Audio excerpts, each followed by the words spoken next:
It is I, Honus Balonus, and I have returned to announce the release of my own cryptocurrency, Baloney Coin. Baloney coin.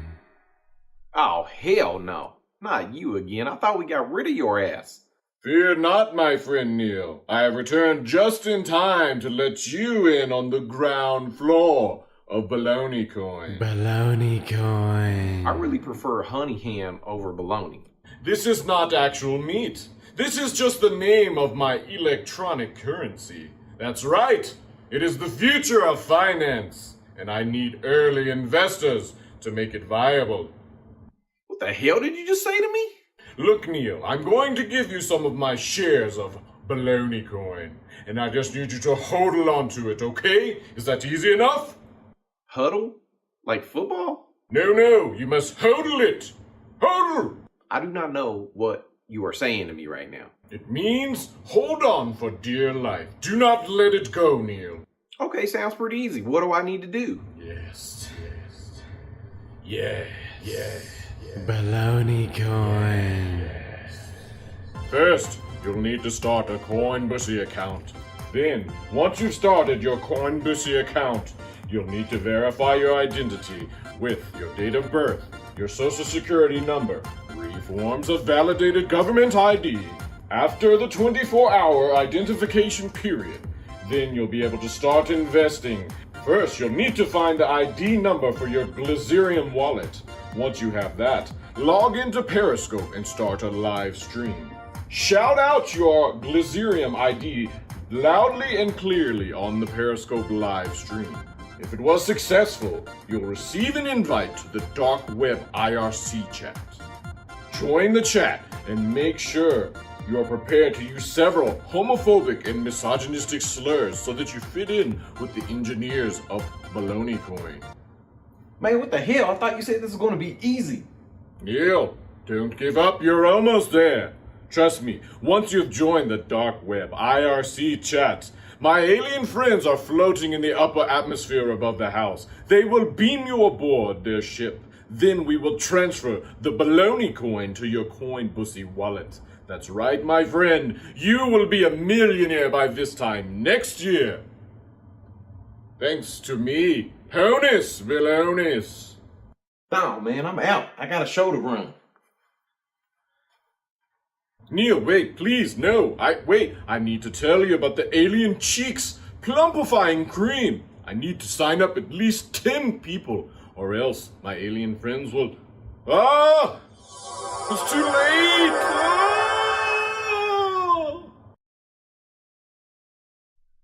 Baloney coin. Coming to you live from the most corner of the internet, it's Late Night with Chill Neil.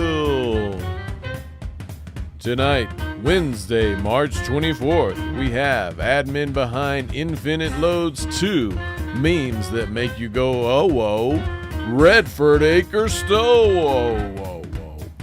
As well as admin at She Put NyQuil in Her Butt, Hain. With special musical guest, Chill Neil. Now, here's your host, Chill Neil.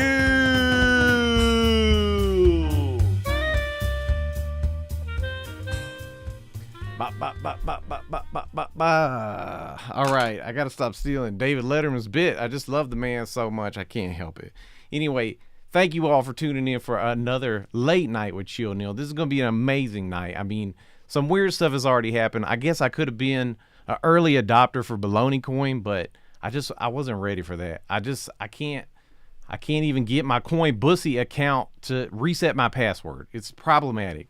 But anyway, before we get the show started, I do like to check in with the chat. Let's see what's going on. Oh my God. The chat is really bumping tonight. Let me see who all is in here. Joshua, Scott, John, Comics Misexplained, Zara, what's up? Scotty, Jay is even already in the chat. Jay's going to be on the show in just a little bit. It's amazing. Yelling in the back, what's up? Glad to have y'all all here with me. This is amazing. The energy is very high tonight. And I did reach out into Chill Neil's Chilling Lounge for people's, if they had anything important they wanted to shout out. So real quick, let's just do some shout outs. We got shout outs to Otter Pops, shout outs to Heathcliff and Garfield, and Bill the Cat from Bloom County. Shout outs to the Legend of Zeolite. Shout outs to Girth Brooks. Shout out to Sharp Cheddar, y'all.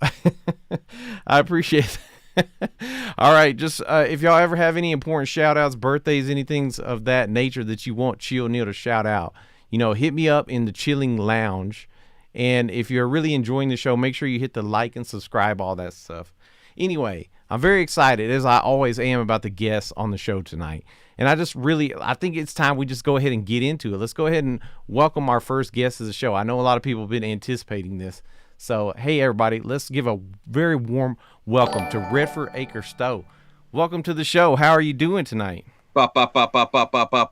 Chill Neil. How you doing, This is Chill? Amazing. Oh, I'm doing fantastic right now. The energy is so high. Cut you off. I had a question right off the bat. We like to do that at the top of the show. I have a question for you. This name you got, Chill Neil, was that from your parents, the Neils, or did you make that up yourself? That's very interesting. I've never really actually pondered a name and what does it mean? How am I not myself? I think my name is something I'm going to have to, go to several appointments with my therapist about, because I'm not ready to get that meta about the nature of myself on the show. I mean, what even is the self, man?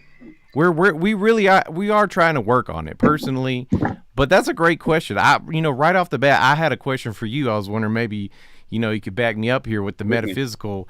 Well, if you had to choose, what do you prefer, or if you had to choose one? I think I'm gonna go with Damn, really? Wow, yeah. I'm surprised. Is there any reason? Yeah, I mean, the way that I've been sort of going through this as it's been happening, the and the and everything in between, the seems like it's a philosophy, and so I don't think it's something I can ascribe to myself. The is how we deal with the fucking, which is what's happening all around us. And so for me, the is sort of the response to the fucking, and the is the sound the makes. Wow. Damn. That was okay. That was way better answer than I ever could have even. In fact, my follow-up question will not even possibly measure up to that. But I was wondering, when you hit the drive-through line, which one is more, effective, the or the when you're sitting at that speaker and it's crackling and you have to try to choose. Would you give them a or a I mean, just like being in the drive-thru and ordering the combo, I'm gonna have to go with a combo. I don't really have a choice in this case because, they do go together. It's true. You will pretty much get forced into it. If you don't want the combo, they'll actually not hear what you said, and you just get a combo at the end. It actually costs more to not get the combo. It's true. It's true. There's a significant markup on the non-combo items. I'm telling you guys. Well, hey, thanks again for being here on the show. You are one of the people that, as I've gotten to know so many people on the show, our experience of each other is so much deeper than this, but I'm pretty sure I got to know you through memes. I think it was through probably through Twin Peaks log posting. I think, I think you were like Otis at the time. That's what my picture was, as Redford. But I mean, I've been, in the log posting game since their inception. It seems like here's a little secret for you. One of my first pages is Firewalk with Memes. So Firewalk with Memes actually started around this, same time as log posting, sort of similar time.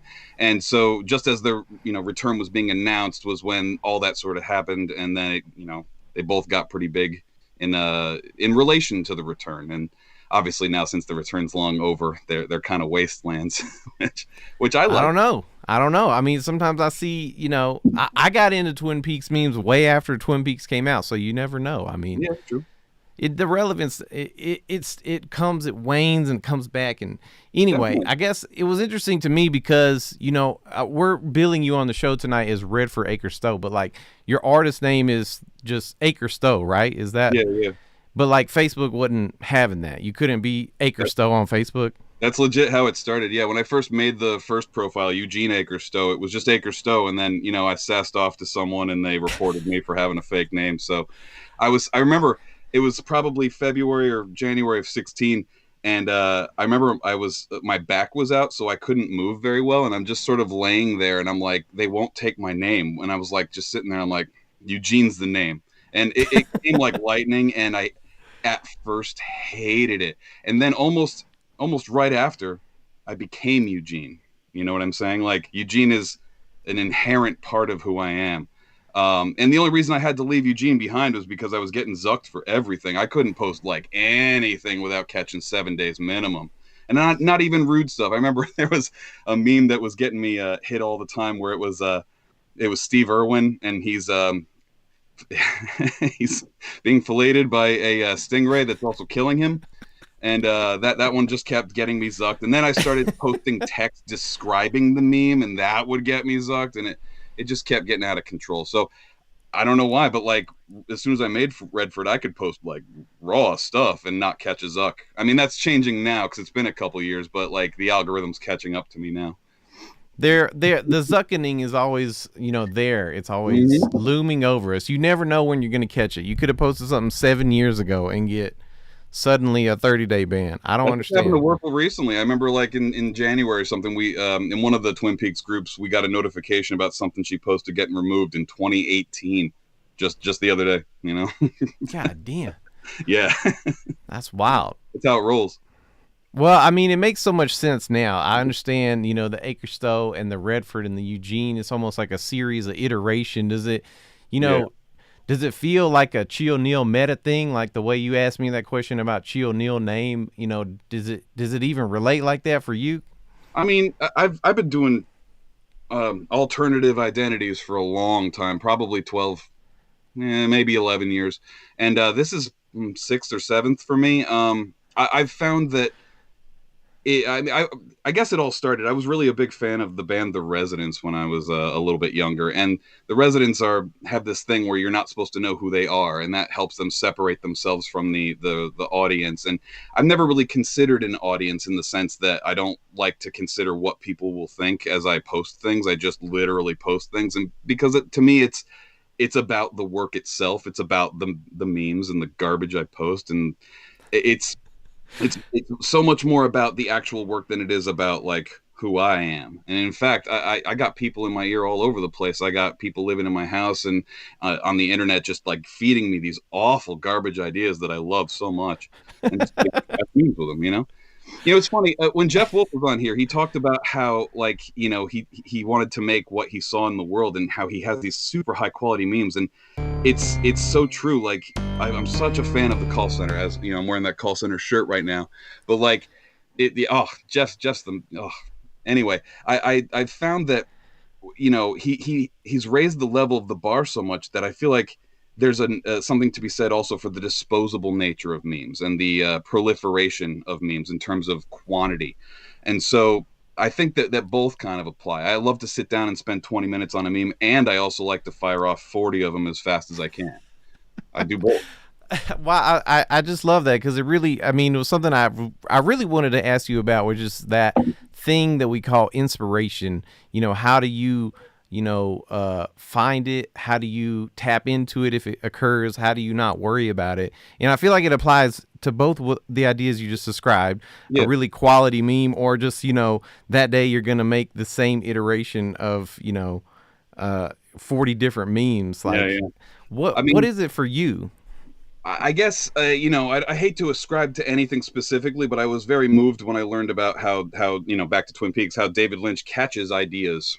Like to him, it's fishing, and then you catch the idea, and then your job as an artist is to bring that idea into the real world somehow. How you get ideas is certainly one of the bigger questions any artist should ask. I've found that if I treat my connection to my muse with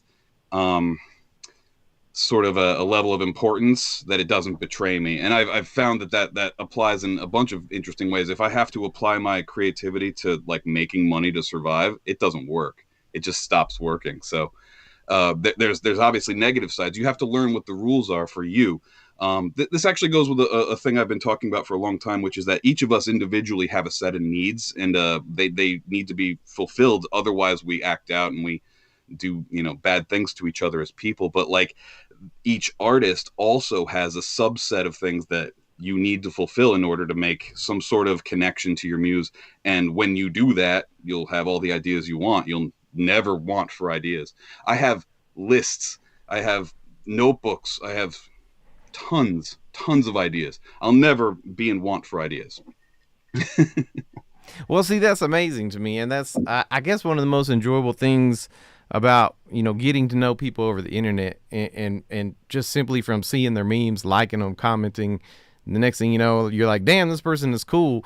The way you do things leaves an impression on someone else. And I really definitely changed my approach to memes when I saw you making memes and so much art, like when I saw you could, kind of create a bandwagon or maybe like force memes type situation. Oh, yeah. Those things, I mean, I could probably go look through a certain series of months on my memes and be like, yeah, I was trying to do Redford Acre Stowe. I was doing the same thing, actually. I was looking back, and it's like there's periods of time where, like, oh, every single album is The Downward Spiral by 9 Inch Nails. Every man with a mustache is Frank Zappa. And it was like a month period of time where, like, there's just the same meme over and over again. And, I mean, I love that. I love that. I love forced memes. I also love how it seems like, in a sense, you can almost bend reality with some of this stuff. You know what I mean? Like, absolutely. You can decide on a message. You can push that message as comedy, and satire has ruined the world to the extent that now all of our ideas become reality. That's not even a meme. I just found that one. The that was me searching Trent Reznor. It was on trend though. It was very on trend. That's crazy. Put your design here. That's what that one says. Well, I always do have to start these conversations with memes for some reason, but really I wanted to get to the heart of more things about just creating. And, another thing, the reason I was talking about doing memes like you is that one thing I learned just reading comments and stuff from you is how you really dedicate yourself to the process when it comes to making art. I know that you definitely feel like the doing is the thing. I feel like you're almost like the David Lynch of our meme world. I won't do that. I said that's almost like, because I know you wouldn't want me to do. But anyway, I do, connect. And one thing I learned from you was about workstations. And that was huge for me. Like right now, the show is happening in one of my workstations. And I would just love if you would, maybe if you could share some of your ideas about the process of creating with all the viewers. Oh, yeah. I mean, in terms of the workstation specifically? I mean, yeah, let's start there for sure. But I mean, you can, keep on going if you feel like. Yeah, honestly, like it's really, it's hard to know what you need until you're already doing it. So a lot of the times it's start as simply as possible. If you're going to make memes, you have to obviously get something like Photoshop or GIMP or something on your phone that's going to, edit photos. And, if you're going to make a movie, you have to obviously get cameras, and you have to get a computer that's going to edit the thing. You have to figure out first thing, obviously, what you want to do. And there's going to be concessions, obviously, because no one has any money. One of the areas I've spent a lot of my time dedicated to is finding ways to do things as cheaply as possible, because I don't have any money. So is that a Frank Zappa joke just build up right there? Frank Zappa's got plenty of money. All right, Pete. Mothers of invention. Sorry. Anyway, go ahead. So the first thing, obviously, is you need to figure out what the tools you're going to need are. And the only way to really do that is to start sort of sketching out what it is that you are doing. From there, obviously, accumulating gear and accumulating tools can be very cheap, especially if you are, allowed to steal software. And if you're looking for vintage gear, especially stuff that no one's looking for. There's ways to make things work as cheaply as possible and make the idea. And my obsession is entirely about bringing the idea into the real world and trying to focus on what the idea needs, because just like a person, an idea also has needs, and you have to interrogate those needs. And I'm sure you're no stranger to that. When you get a piece of material in your head that's a comedy piece, it comes with all the information, and you're just sort of asking it what it is, and then you get answers for it, and the answers feel right if they're right, and if they don't feel right. And that's kind of what your artistic sense is. One other thing about workstations, obviously, after you've developed a station that's working, I think it's impossible to not also try and apply that to as many different parts of your creativity as possible. I like to try and have like I have a painting station. I have a station for collage because I do lots of physical collage. And then I've got computers for all sorts of crappy computer stuff, with great cameras like this one right here. That's just killing it tonight. And that thing is nice. I mean, that's what happens when you transmit from the future.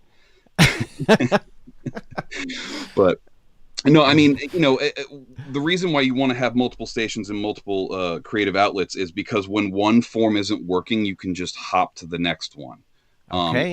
If I'm working on a collage and it's just not there and it's just not making me feel right, then I just move on to making memes, or I move on to, any number. I have a recording studio and I have a bunch of garbage ass, tools and toys to play with there. So it's you try and just bounce around from place to place until you find something that works, because the doing is the part that makes me happy.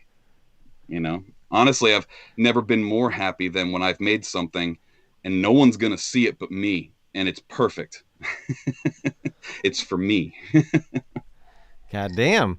I love that. I mean, that's really what I was hoping to, get into these type of conversations, because for me, I mean, I don't know how to stop doing this stuff. Like, people could ask if anybody's watching the show. I wouldn't know, because right now it's like an out of body experience, I guess. And maybe that's what you're chasing when you have that idea and it has to come to life. You just let go of, you let everything else take you there if you can. There's so many boundaries. So that's why, to me, I love the idea of workstations. It was like, creating this flow, right? If the better you can create the flow, then the more you can just let go. And when the idea finds you, I mean, damn, the thing I can't get over is you say you got ideas for days.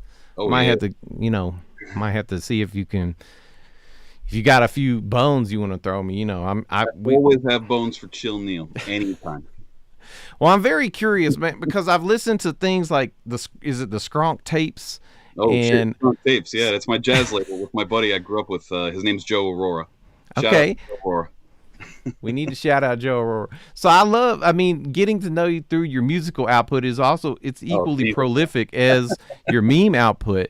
But I'll just be honest, as Chill Neil, I'm a sucker for hooks. I'm always about but Skronk tapes and that kind of music is so far removed. Like, I just was very curious how you got into, music, noise, sound design, and get to where you are with like Skronk tapes. I feel like I need a bridge, and I would love to. Yeah, it's a very strange bridge. I mean, I've always been sort of involved in music since my late teen years, and I've been in countless musical projects and collaborations over the years. But something sort of I don't really know. I guess it's hard to say specifically what happened, but around 2014 or something, my brain just didn't want to listen to music anymore, and I've never really ever gotten it back. And I think it might have even had to do with a massive friend divorce in some of my circles. So it was like breaking apart from music in a really dark way. I couldn't listen to anything for a while, and then eventually I found. I've always loved jazz, but I found. One of the worst albums in the world, John Coltrane's Interstellar Space, which I pretty much listened to for 2 straight years without anything else. Wow. I had people watching me to make sure that I was okay, because this is concerning, because I've had a rich history with music. I've always loved jazz, and I've always loved weird jazz, so this particular album became this sort of central tenet for me and a mantra that I would repeat. I feel like I've listened to it thousands of times and I know every single note on it. And I started to realize one of the things I'm after is an absence of patterns, which is maddening for regular people. When I say regular people, I just mean people who aren't me. I don't mean for some reason, patterns seem to offend my senses. So I started trying to put things together that weren't patterns, or worse still, I found a way to put patterns together that don't match up. And I can't explain exactly how it works, but sometimes it works in a way that I had a friend recently explain to me that what I'm doing incidentally is biohacking my own brain, with sound. I'm using sound to alleviate incredible offsets in my own brain. As I go through life, it's a pretty constant anxiety and a pretty broken late 30s brain that's going on, and it seems to alleviate all of those things and sort of balance my brain. I've found that by putting on what sounds like chaos to a regular person, I'm able to focus in ways that I've never been able to before. And I'm able to get things done like never before because of these audio influences. And so it legitimately, it would be, I guess, referred to, I hate using, like pop buzz terms, but it is biohacking. Like I'm actually, treating my brain with sound. Are you just telling me that this is like the 56K modem version of transmitting information into your brain right now? It's going. I mean, there's very little difference in that. That's a great example. I mean, maybe not so much with Skronk. I didn't think it was. I didn't think it was a great example. I thought it was. No, it was probably a bad example, honestly. But it was the first thing that came to mind was just that sound, the. Yeah. But actually, no, the way you explained it was very profound for me. I'm actually extremely fascinated by the idea of trying to not have any patterns at all. That's crazy to me. Like, I mean, it's very unenjoyable to people who aren't after it, and so I don't recommend it unless you're like intrigued by it. And that's where it starts, kind of, as at first. The monkey brain is like evolved to seek out patterns, and you're just being like, nah, no, we're not going to do that anymore. I'm returning to monkey. I can't help it. That's amazing. Okay. Well, I mean, I'm going to be marinating on that for a long time, actually, because that's something that's unique to me in a big way. You're always welcome to reach out. I'm happy to talk about it one-on-one if, and, for the most part, pretty much anyone can reach out to me on these awful topics, and I'll engage them. I'm sure. I mean, that we have a large viewership. People are really reaching out through. We see the ape shit brain. We see going ape shit in 2021. I can't keep up with the comments, actually. You have a large viewership of people that are very interested. So I want to say thank you for taking the time to share this with us. I mean, I could probably keep this going for several hours, but we do have a schedule because Jay Hain is going to be on the show shortly. But literally, I'll do anything for Chill Neil. And you ever, I'm so thankful that you thought I was worth talking to. And you were just one of my favorite people. And you just keep it on and keep taking care of yourself. All right? Okay, all right, that's fair. Before you go, though, I had one last question for you. It was going to be my right off the bat question, but I didn't give it to you because I thought I already knew the answer. But I was going to say, are you a cat or a dog person? But I think, are you a bunny person? Is that? I keep bunnies. I love them all. I love cats, dogs, bunnies. I don't care. I mean, obviously, I can't have cats or dogs around the bunnies because bunnies are a prey animal. But yeah, I got two bunnies, Jet and Gwen. And shout out Jet and Gwen. Shout out Jet and Gwen. It's actually Crazy Bunny Hour. This is when they like to run around and do their little crazy things. So I'm sure that's they're amazing. I'm glad we can speak to you during Crazy Bunny Hour. That's just Crazy perfect. Bunny Hour, man. They just go nuts. They just run around and binky and jump and kick and stuff. It's so much fun.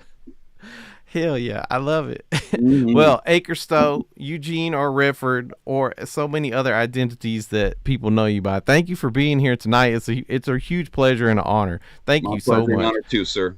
Good evening. All right, everybody. Shout outs to Redford. Stick around. We're going to do a short commercial break, and then we'll be back with the homie Jay Hain.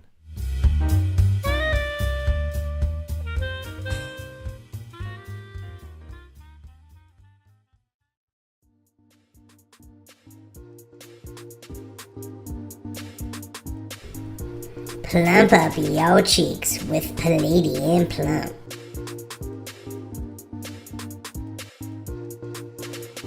Palladium Plump is your stargate to an intergalactic donk. Go from flat to fat. Plump up those cheeks. We're talking thick with 2 C's. Palladium Plump is a daily moisturizing serum for your face and that juicy probe cavity. We use a proprietary blend of animal stem cells and ectoplasm harvested from Earth's finest specimens. Apply the salve in the morning and before bed and instantly see the results you're looking for. Palladium Plump can only be bought on the dark net using Malona Coin through the Coin Bussy wallet app. Making Palladium Plump the internet's breakout crypto cream in 2021. Palladium Plump can be found globally and universally.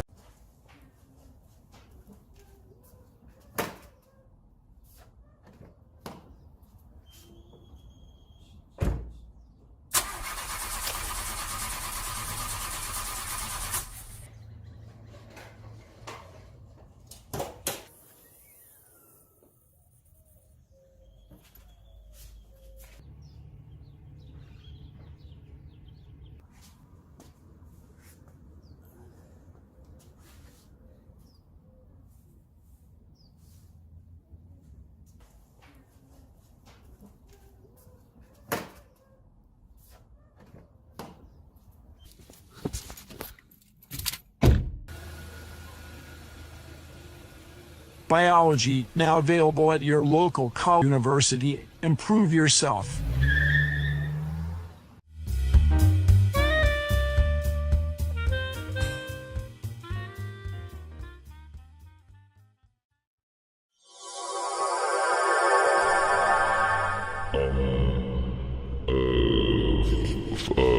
Honus! Your time is up. Were you successful in your mission? Did you get 10 humans to agree to sell our line of alien cheeks, beautifying creams and ointments? I'm working on it. I was very close, but I just need a little more time. This is unacceptable, human. Calm down, Blurtsy. We told you that trying to sign up humans under a multi-dimensional marketing program was doomed. You're just stressed because you're the only team leader without any distributors under you. I would be too. Haha. Shut up. You thought this was a good idea when I first suggested it. Alien friends, might I request that you remove the multi-dimensional anus probe at this time? I do not believe it is helping me to accomplish my goal. Of course. Everyone wants to spread some alien cheeks, but no one ever wants to spread their cheeks for an alien. Technically, I do believe they are currently spread, my alien friends. But I am just requesting that we mayhaps unspread them at this time. To you, the cosmic entity, only known as the fucking please, would you have mercy on me?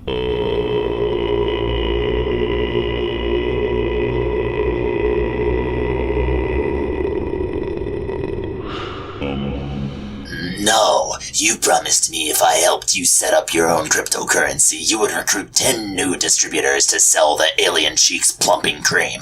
You haven't even signed up one yet.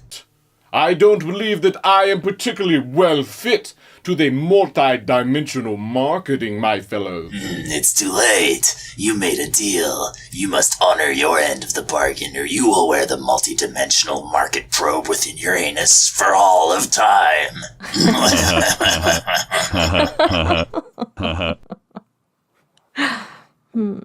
Just be honest, Bonus. I know you spent all your time trying to sell your cryptocurrencies and NFTs instead of our beautifying creams. Did you think you could fool us?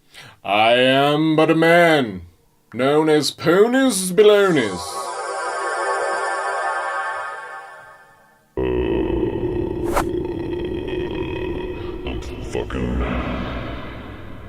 Gray man, thank goodness. How did you find me?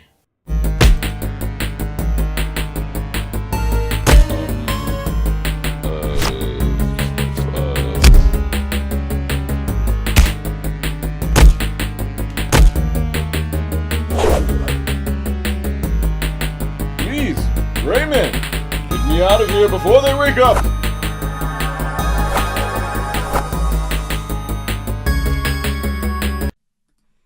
All right, everybody, I am very excited to welcome our next guest to the show. Let's give a warm welcome to Jay. What in the absolute hell is going on right now? Ponus Belonis twice in one show? Are you kidding me? Come on. Gray Man too? How could you do? Come on, y'all. I'm trying to do a show here. Get out of here. Jeez. All right, can we get let's reset the set so we can get Jay out here. Come on, let's get this reset.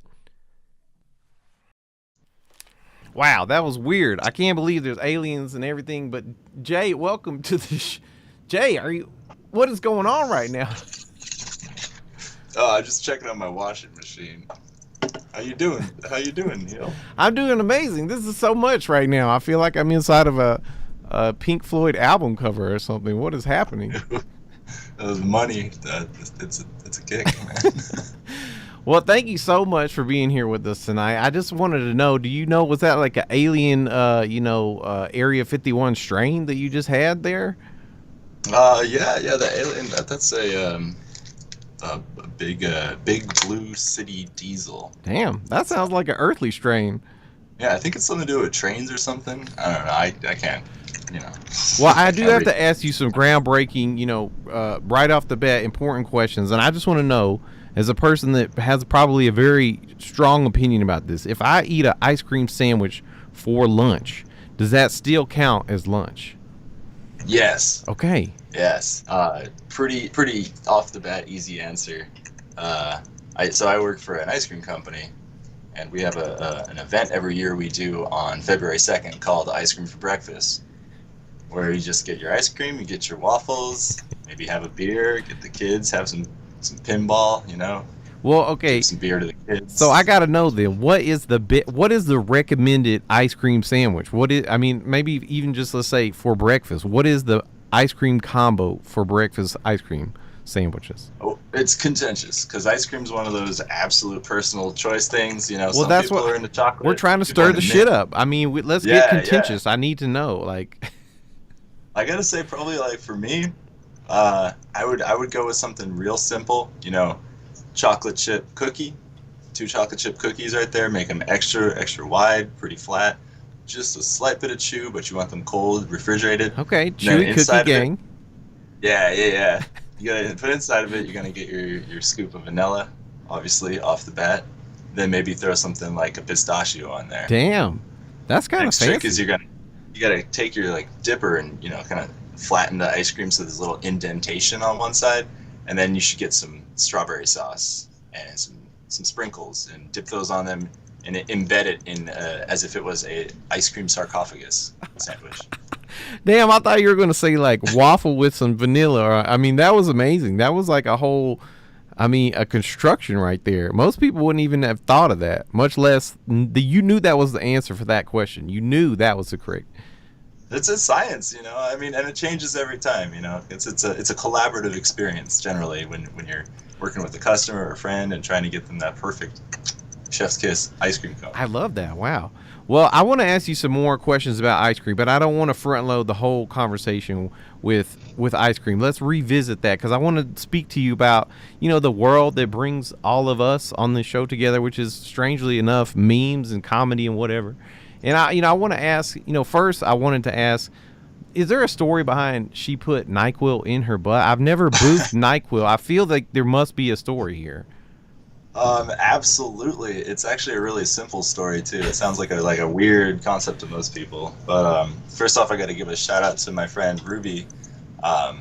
She's on Instagram, it's Crucify Me Captain with underscores, and she and I used to be housemates, and we started NyQuil together. So Ruby and I are both the founding and only members of She Put NyQuil in Her Butt. Damn. And so basically, we were into memes. This is like what, 4 years ago or so. We were looking at memes, finding the weird ones, looking at the deep fry, all that, and we're both like, we're pretty funny. We smoke a lot of weed. Like, let's just start our own page, But what are we gonna call it? what are we gonna call it? Yeah, Ruby did that one, the gentrification. I love that one.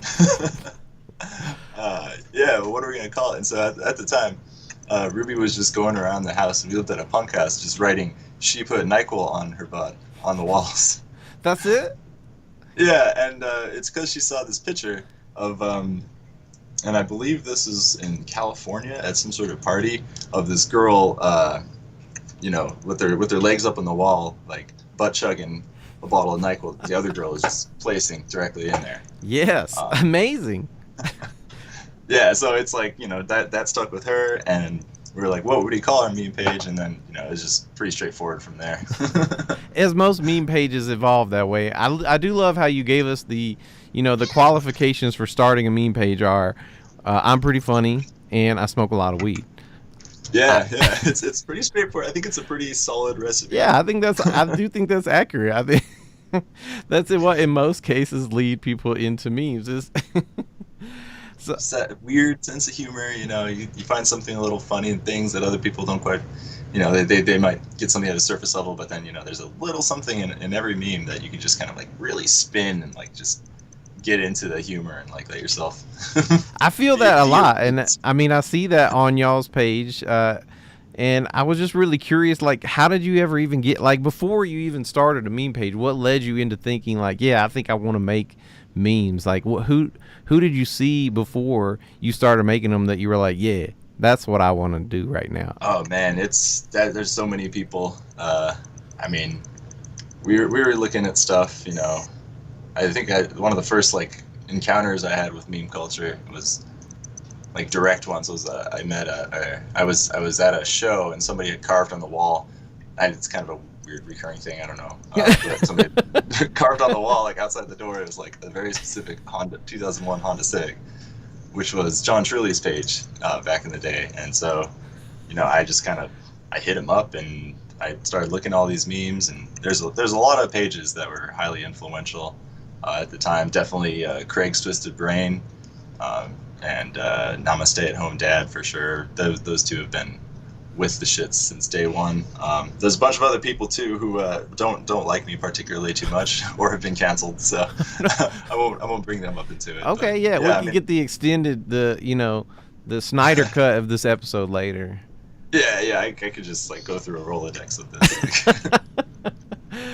Okay, well, I don't want to press too hard into that territory, but I do love to know. I love to make those connections, and especially because for specifically, me getting to know you was always in kind of these meme community type things like the Psychic Trash Void, and then more recently the Happy Chemtrail, which we like to joke about on here. Like I always bring it up because I started talking to so many of y'all when that was a thing. I guess it's not a thing, but I mean still like a whole crew of people that have been on the show came out of that. And I'm just curious, like, do you tend to gravitate toward group collaborations, or is that just more like a side effect of like community and camaraderie and homies and stuff? I gotta say that's really what it's all about. Like most of the stuff that I make personally, kind of like what Redford was saying earlier, is like it's for myself. It's I just kind of get together with myself and have a little thought about it and go into it. But after a while of doing that and getting a mild bit of like D-level meme celebrity, like I started adding people on Facebook and Instagram and like talking to them and engaging, and it just became this whole kind of cool, like some of these people I feel like we're like pretty tight friends. And especially as COVID hit, it's kind of been one of those like, oh wow, well I got a solid amount of community online already. But absolutely, yeah, I've always been doing art. Like I play music and record it myself, like super low key. I got like drawing stuff that I've always wanted to do, and I found memes and I was like, this is so much easier than anything else. So I mean, and then finding that it was an actual thing that people did and like got together and had community around was just like this really cool like realization for me. I don't know. It was very friendly and accepting kind of community. I'm kind of a social I don't want to say introvert because that implies a certain level of like desire to stay in, but like I definitely don't. I don't like hanging out too much with people in general. So like having this new accepted community was very cool. I feel that a lot. I feel like especially, I mean, it's been a kind of a recurring theme to ask people about, having the outlet that you had before COVID, and meme seems like an online shit, like making videos and sketches is like so different than, if you were in a band, like if you couldn't play music right now like that, yeah, like a lot of that. my friends are in that position. Yeah, for sure. And it's wild to me, and I think it's been very interesting to see. Everybody has a different reaction, right? Like some people have been like eating it up, like, yeah. Oh, I love to be online and I don't want to go in anywhere public, and even though it's been a year, I'm still going to do that. For me personally, it was like probably 2 months, and I was like, okay, yeah, actually, I don't actually want to do this shit all the time on the internet. Yeah, I gotta say, like a lot of people need to jack the fuck out sometimes. Yes. And just go outside. I see people say that at least every month on some like 500 comment thread stuff. And it applies to me too.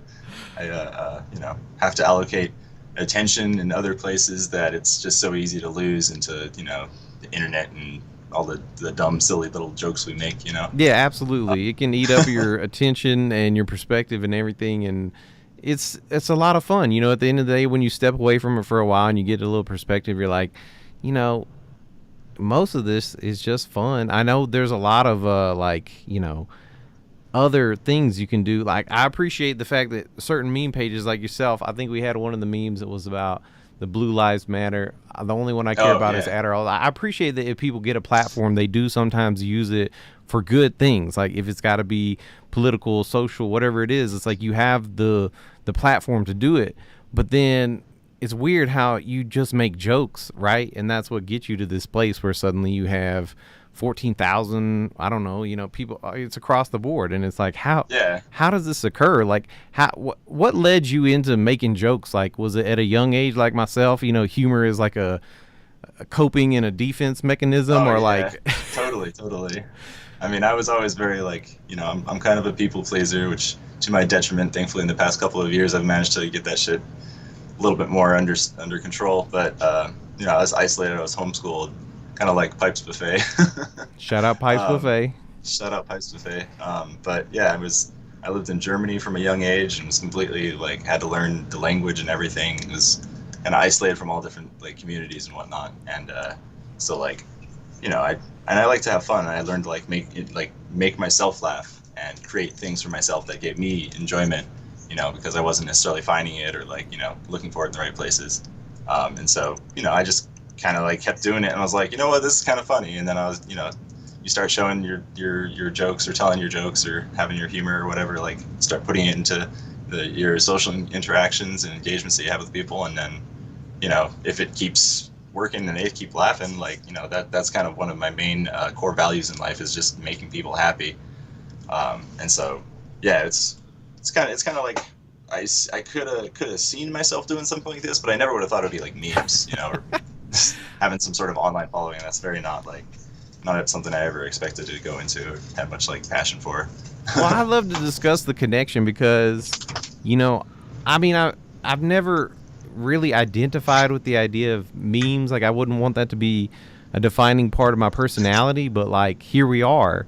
And it's funny to think about, what led you there. Was it comedy, or was it, just wanting to laugh? For me, that's huge. Just on the day-to-day basis, being able to make yourself laugh, or even better, make someone else laugh. It's a huge power. It's like some weird magic, we really, you have magic. You can make the air wiggle like this, and it hits somebody's eardrums, and they go, ha, and their whole day is better, which is crazy to me.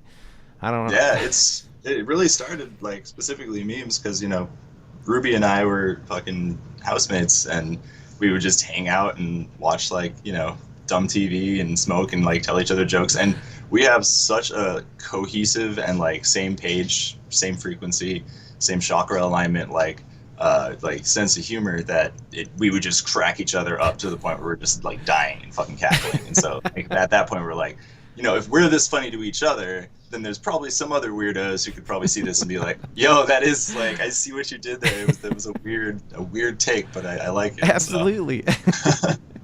Well, I love that. I really appreciate you giving me a small window into how you got the page started and how some of these communities came together. But I just feel like I would be missing a huge opportunity if I didn't ask you a few more ice cream questions before I run out of time. Would that be okay? I'll just, kind of a rapid fire. You can go as... Yeah. Okay, all right. Before you do, I do want to mention one thing real quick. Coming back to what we were talking about earlier, and you were saying how, there's this social responsibility that comes when you have a platform, and all cops are bastards, fuck all that, Black Lives Matter, all of these things were concepts that we had to really you have a platform, you have to do something with it. And I want to bring this up because I just found out the New York Times just put out an article about Andrew Gallagher, I believe his name is, the All Gas No Brakes dude. Oh yeah. And it was explaining how he got fired from the Doing Things team and had his show ended. I saw that. And if you read the article, it says pretty clearly that the disagreement was based on the Doing Things media team not wanting to get political, and they were saying hey, go back to just funny jokes, keep cranking that shit out. And he was like, no, I'm actually the political stuff that we're doing, we're showing real people with real struggles and stuff like that, and that was not comfortable for them. So but I gotta say, my favorite kind of ice cream is definitely orange creamsicle. So let's get that out of the way.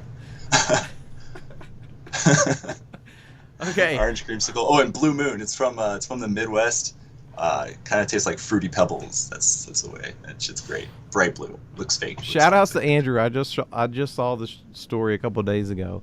It's just fucked up. I think you're right. And my favorite meme creators are folks that felt like when they got a platform and there was a time to use it for something meaningful, that's what the platform was for, period. So I appreciate that 100%. I appreciate you, taking the moment to discuss something like that, because Chill Neil is usually just questions about corn dogs and condiments. So to get back to the, I would like to talk about the ice cream, to be honest with you. I mean, I don't want to like. You gotta get me prepped, dude. I've been unemployed for I'd say about like half of the pandemic, and we're reopening one of our ice cream stores April 6th, and so I gotta get back on it, start remembering how to scoop and everything. So give me some ice cream questions. Okay, well, I don't know if these will be strong enough questions to get you ready for the job. It doesn't take much, don't worry. So okay, then here we go. What is the absolute best flavor you've ever witnessed of ice cream? Let's see. I'm trying to think. Maybe it is a hard question. It's too absolute. It's so hard. Well, because the thing is, when you start working in an ice cream business and you start like having connections with people who like make the ice cream, you realize that it's not just this like all of these unique flavors. It's like, here's some base flavors, here's your mix-ins, here's like a couple extra things you throw in there for chunk. It's all derivative of the same like key elements. But I would probably say that one of my favorite is the goat cheese and lemon ice cream. Okay. Wow. That's yeah. That's not an answer I would have ever heard. I don't like goat cheese. Yeah, I don't like goat cheese like on its own. It tastes weird and funky, but like somehow with the lemon, it like has this like bitter and sour, like that kind of just turns into this awesome creation. Goat cheese ice cream with lemon, like definitely highly recommend. Okay. So in that same frame of mind, in that same line of thinking, what is the absolute worst flavor you've ever seen, or maybe just that you could imagine? Black sesame, easy, man. Damn, really? Just like that? Yeah, man, shit doesn't sell. What does it taste like? Black sesame, I don't even know how to describe it. It's kind of like a black licorice, kind of, but then you threw a bunch of like sesame seeds in it, and then put dirt in it too. I don't know. It's always a very select few people who are like, when are you gonna bring in that black sesame? And like, I don't know, man. You're the only one who buys it. Shit tastes gross. I've never heard of it, and I would, by your description, 100% agree. So, okay. I also hate coconut ice cream. Like, coconut? Not for me. Yeah, don't like coconut ice cream. All right, I'm gonna have to ponder that one, because I do like coconut flavor and coconut for real. You'd probably be all right with that. I wouldn't order it, but like I can think of like a coconut. What is it, like a mochi little? Yeah, the mochi. Those are good. Yeah. Okay, this is the last one then. What would you create that's never been created before? Maybe this is like, I don't know, maybe because with the shop opening up, I don't know if you can actually answer this one. This might be like top secret or something, but like something probably that's never been created before by anyone, including yourself. What would you make on the spot right now? You know what? I'd probably go for a shake. Just like make a real special shake, because I take a lot of pride in my shakes. You put in your ice cream flavors, you put in your milk. You don't have to use milk though. Like, that's one of the things that I really like to do. Like, I'm a diehard NOS Energy fan. You make NOS Energy shakes? Yeah. So like, I made one with Red Bull. NOS. You pour in like just enough into some ice cream. Get some like strawberry ice cream. Some like safe solid bet. Real basic. Throw in a bunch of like cherry, like strawberry sauce. Bunch of like bright colored like sprinkles, and I don't know, getting wacky with some gummy bears in there. Always have to have whipped cream and that kind of stuff. And then you shake it up and it's like fizzy, like the way I felt when I drank it. I literally felt like the walls like close in on me, got tunnel vision as like my heart literally stopped. Like it beat so slow that I was afraid. I was afraid. Y'all heard it here. Next time you hit up the ice cream shop, Jay has got a very special shake for you. It was a shake that will literally fucking kill you. You're still with us though, so I mean, it sounds like it's risky, but not assured death.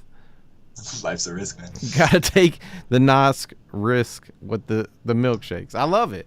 All right, Jay, thank you so much for being here with us tonight, and thank you for being in the little middle sketch with Rachel and Redford. That was great, man. I was so happy with that. That was so much fun.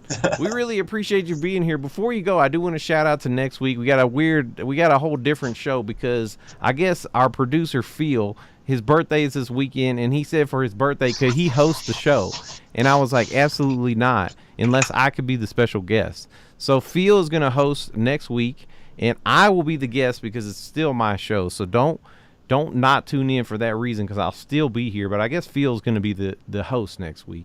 But anyway, Jay, thank you again so much for being here. Thank you. It's been a huge pleasure. Thank you so much. We really... You and Redford had a great chat there. It was loved. This was a huge show. The energy is going to be doing a good job. Carrying through for several days, I think. Well, hey, I would love to have you back again on a future episode. I hope you have a lovely night. Definitely. Everyone else out there, please stick with us. We got a short commercial break, and then we got a musical performance from Chill Neal.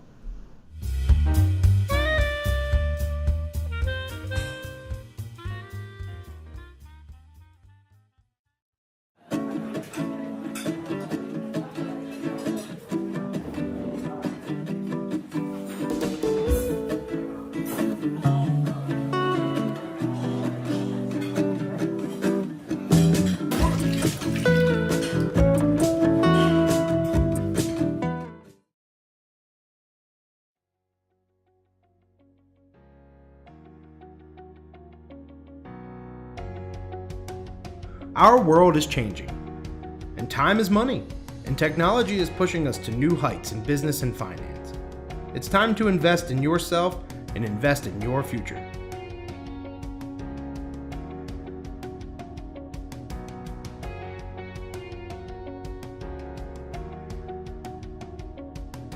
And you'll need a place to store all that steaming hot Bologna coin and other cryptocurrencies. And that place is CoinBussy.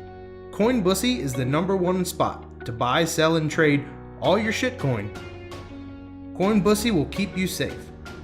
CoinBussy will also stake all your investments at 6% APY.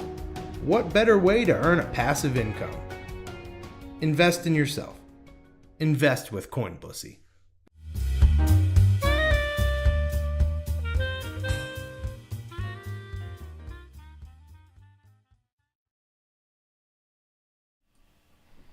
Yo, what's up, everybody? Welcome back. What a great night. It's been so amazing to have Redford and Jay here. Huge energy. I'm going to have to lay down after this episode. But before we do that, we're going to probably have to make a little song. Let's see what we can do. All right. All right.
All right.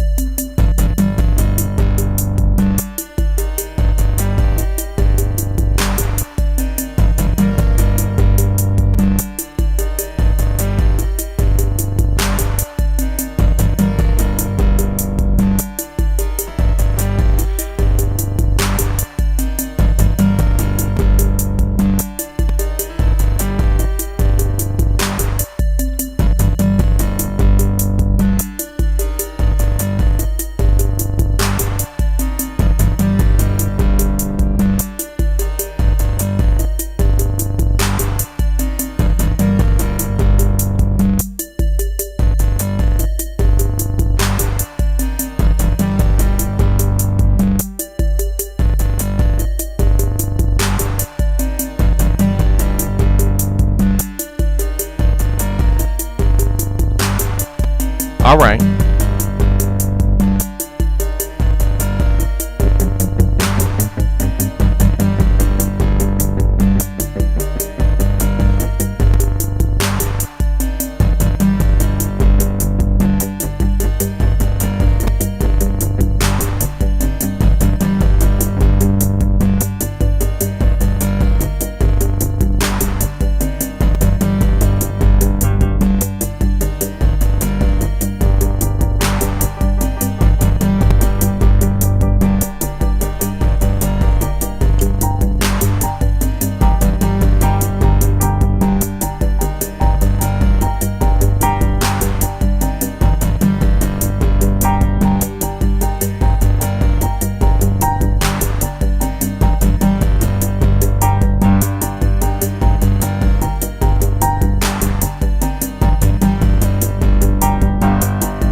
Go ahead and get vaccinated.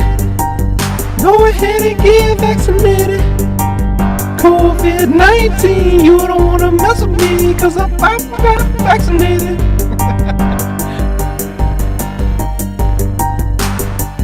Woo! I got vaccinated, y'all. I hope y'all can get a vaccine too. Hold on, I'm getting a call.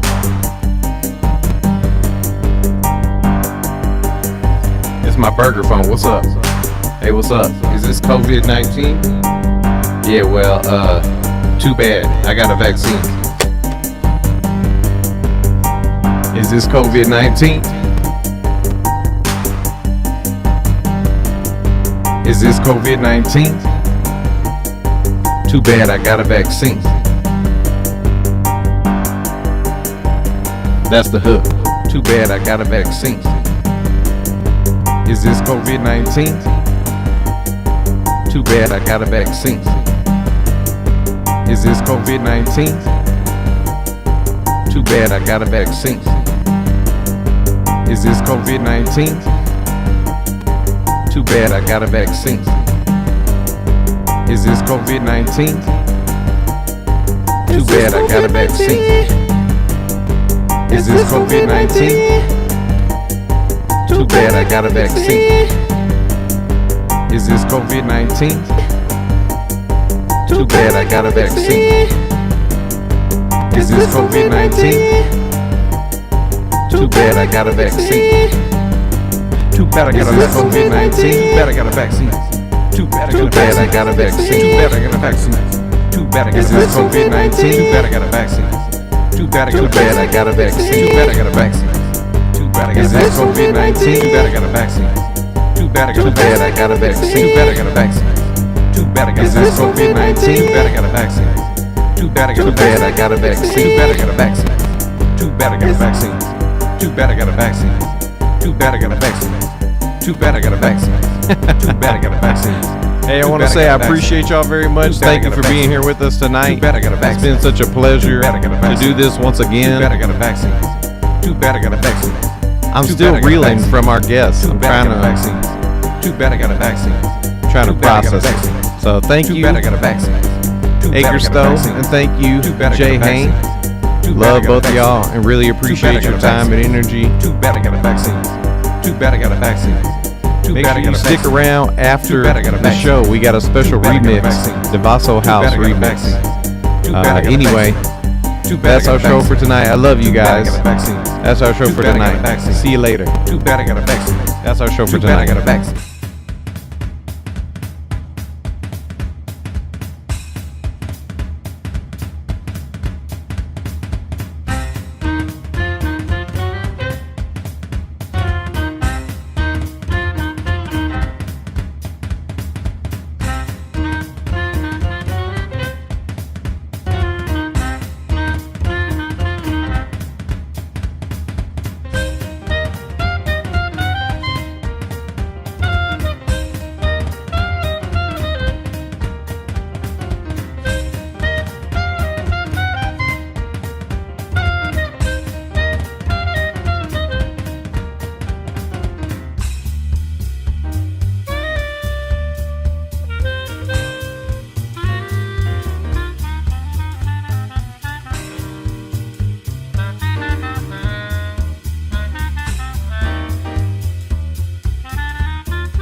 Hey y'all, I'm about to go get on my computer. Cause you know I'm extremely online. When I get online, I'm very online. Cause when I get online, I'm extremely online. Yeah, you know when I get online, I'm very online. Cause when I get online, I'm extremely online. When I get online, I post a lot, roast a lot. It's clutch, baby. I smoke too much, maybe. Ain't been canceled lately, must not be too crazy right now. Toast a lot, don't own a lot. On my phone a lot. In the parking lot where I work, eating jerk chicken and churning on a hurdy-gurdy. Lord only knows where I got it. I wanted to impress the people on their way to work. Well, the mid-pen hits a little harder today, and the kids only give a shit about what you say. If you say it in a tweet, screen caps on Instagram, smash a pack of hams and include it in your meme aesthetic. It's copacetic, it's a dialectic, it's a fat bowl of mids on Saturday, playing Sega. It's whatever, it's nothing special. It's beep beep lettuce. When I get online, I'm very online. Cause when I get online, I'm extremely online. Yeah, you know when I get online, I'm very online. Cause when I get online, I'm extremely online. Ever since day one when I logged in, and then I never logged out. Yeah, you know I just kept on making every single type of social media account. And I really did want a MySpace, and then I didn't want a Facebook, and then I didn't want a Twitter, but now I use them all, and you know I can't quit them. I got a problem. I'm like Jake Gyllenhaal, and the internet is my Heath Ledger. Been addicted since AOL, and I haven't been getting any better. You know I go from the desktop straight to the smartphone, cause I can't stop. Internet ass so fast, man, my keyboards pop. All I wanna do is lay down and see it all. Keep scrolling till my eyelids drop. When I get online, I'm very online. Cause when I get online, I'm extremely online. Yeah, you know when I get online, I'm very online. Cause when I get online, I'm extremely online.